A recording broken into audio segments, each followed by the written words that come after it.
విధంగా కూడా నేను చేస్తా. నేను ఇంట్లోకి వెళ్ళి వచ్చి ఇన్ని రోజులైతుంది.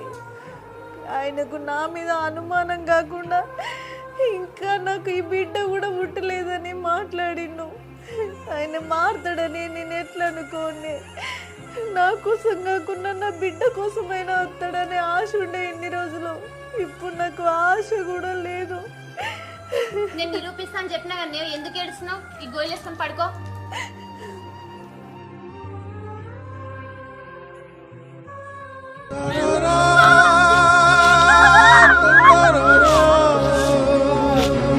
బతికి వేస్తే ఆ కడుపులో నలుసుతో పాటు నువ్వు కూడా చచ్చిపోయే నీ బతికే వేస్తే.